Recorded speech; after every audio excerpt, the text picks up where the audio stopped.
سورہ البقرہ رکوع نمبر 31 تلاوت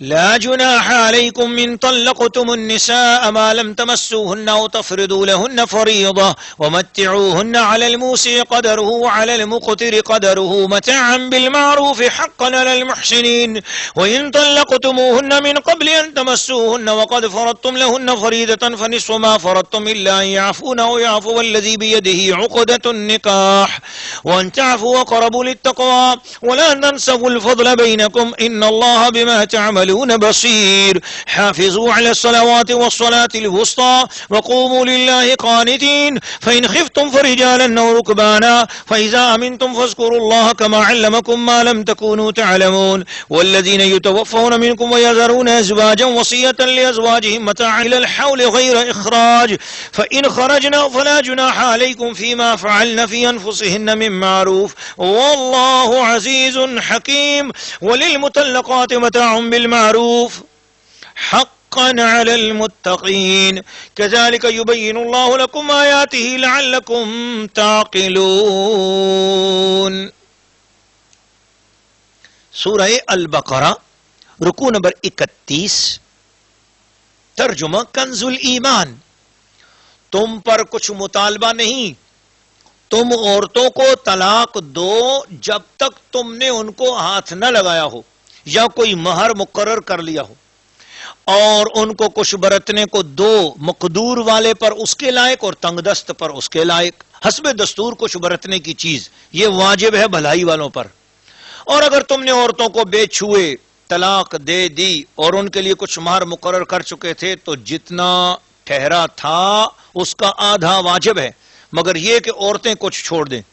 یا وہ زیادہ دے جس کے ہاتھ میں نکاح کی گرا ہے اور اے مردو تمہارا زیادہ دینا پرہیزگاری سے نزدیک تر ہے اور آپس میں ایک دوسرے پر احسان کو بھلا نہ دو بے شک اللہ تمہارے کام دیکھ رہا ہے نگہبانی کرو سب نمازوں کی اور بیچ کی نماز کی اور کھڑے ہو اللہ کے حضور ادب سے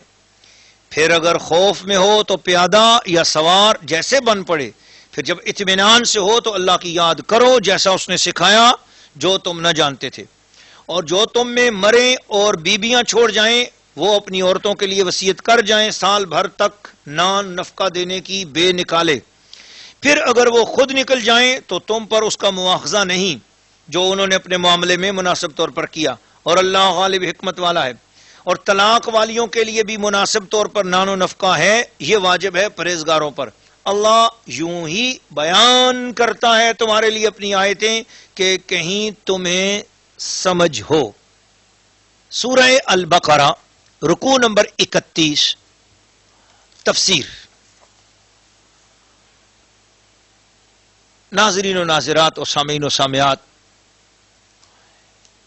ایک انصاری جنہوں نے قبیلہ بنی حنیفہ کے ایک عورت سے نکاح کیا اور کوئی مہر معین نہ کیا پھر ہاتھ لگانے سے پہلے ہی صحبت سے پہلے ہی اس کو طلاق دے دی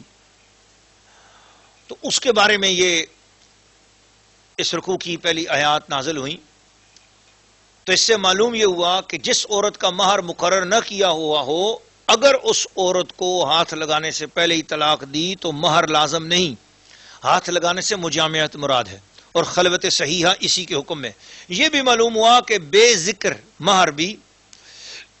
نکاح درست ہے مگر اس صورت میں بعد نکاح مہر معین کرنا ہوگا اگر نہ کیا تو بعد دخول مہر مثل لازم ہو جائے گا مثلا 3 کپڑوں کا ایک جوڑا اور اسی طرح جب یہ گفتگو ہو رہی تھی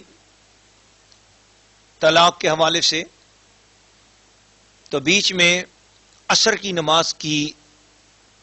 فضیلت اور گفتگو آ گئی پنجگانہ فرض نمازوں کو ان کے اوقات پر ادا کرنے کا حکم دیا گیا ارکان اور شرائط کے ساتھ ادا کرتے رہو 5 نمازوں کی فرضیت کا بیان دیا اور اولاد اور ازواج کے مسائل اور احکام کے درمیان یہ جو نماز کا ذکر آیا یہ اس نتیجے پر پہنچاتا ہے کہ لوگوں تم ان کے نان و نفقے کا ہی مار کا ہی ان کے کپڑے جوڑے اور ان کے کھانے پینے کا ہی خیال نہ کرو بلکہ ان کی نمازوں کا بھی دھیان کرو، ان کی نمازوں کا بھی خیال کرو۔ یہ شوہر کے ذمہ ہے کہ اپنی بیوی کو نماز پڑھوائے، یہ باپ کے ذمہ ہے کہ اپنی اولاد کو نماز پڑھائے، یہ باپ کے ذمہ ہے کہ اپنی بیٹیوں سے نماز پڑھوائے، ماں کی ذمہ ہے کہ اپنی بیٹی سے نماز پڑھوائے۔ تو ان کو ادائے نماز سے غافل نہ ہونے دو۔ نماز کی پابندی سے قلب کی اصلاح ہوتی ہے، جس کے بغیر معاملات کا درست ہونا متصور ہی نہیں ہے۔ اور حافظوا علی الصلوات والصلاۃ الوسطیٰ، نمازوں کی خیال رکھو۔ اور وہ جو درمیانی نماز ہے، یہ کون سی؟ حضرت امام اعظم ابو حنیفہ اور جمہور صحابہ کرام کا مذہب ہے کہ اس سے نماز عصر مراد ہے، اور احادیث بھی اس پر دلالت کرتی ہیں۔ اور وقوموا للہ قانتین، اور اللہ تعالیٰ کے لیے کھڑے ہو ادب کے ساتھ۔ تو اس سے نماز کا قیام فرض ہونا ثابت ہوا۔ قیام نماز کے اندر فرض ہے۔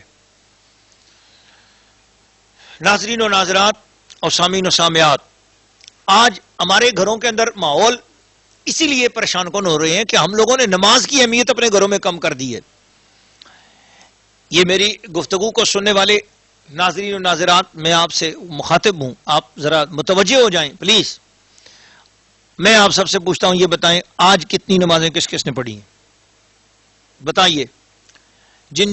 7 سال سے بڑی عمر کے بچوں میں سے کتنے لوگوں نے نماز پڑھی؟ 7 سال سے بڑی عمر کی بچیوں نے کتنی نمازیں پڑھی ہیں آج اگر آپ شوہر ہیں تو آپ کی بیوی نے نماز پڑھی، اگر آپ بہن ہیں تو آپ کے بھائی نے نماز پڑھی، اگر بھائی ہیں تو آپ کی بہن نے نماز پڑھی۔ اپنے گھر میں پہلے دیکھو نماز آپ نے کتنی پڑھی اور کس طرح آپ نماز پڑھتے۔ جب آپ نماز کی اہمیت آپ کو نہیں ہے تو آپ کس طرح کیا انسان ہیں، آپ کس طرح کے مسلمان ہیں؟ اس لیے اپنے گھروں میں نماز کا نظام قائم کرو، سب نمازی ہو جاؤ۔ نماز پہلے ہے،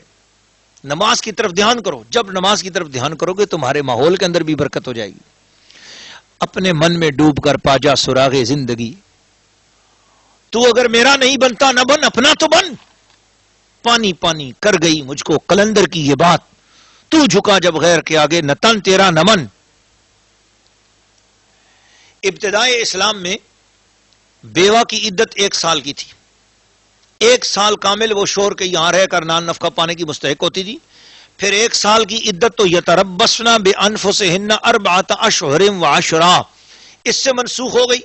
جس میں بیوہ کی عدت 4 ماہ 10 دن مقرر فرما دی گئی۔ اور سال بھر کا جو اس کا نان و نفقہ ہے، یہ آیت میراث سے منسوخ ہو گیا، جس میں عورت کا حصہ شوہر کے ترکہ سے مقرر کر دیا گیا۔ لہذا اب اس وصیت کا حکم باقی نہ رہا۔ حکمت اس کی یہ ہے کہ عرب کے لوگ اپنے مورث کی بیوہ کا نکلنا اور غیر سے نکاح کرنا بالکل گوارا ہی نہ کرتے تھے اور اس کو عار سمجھتے تھے، اس لیے ایک دم 4 ماہ 10 روز کی عدت مقرر کر دی جاتی تو یہ ان پر بہت شاق ہوتا، لہذا بتدریج ان کو راہ پر لایا گیا۔ اللہ تعالیٰ سے دعا ہے کہ اللہ پاک ہمیں سب کو قرآن مجید کے احکامات کی برکات سمیٹنے کی توفیق عطا فرمائے اور ہم سب کے حال پر لطف و کرم فرمائے۔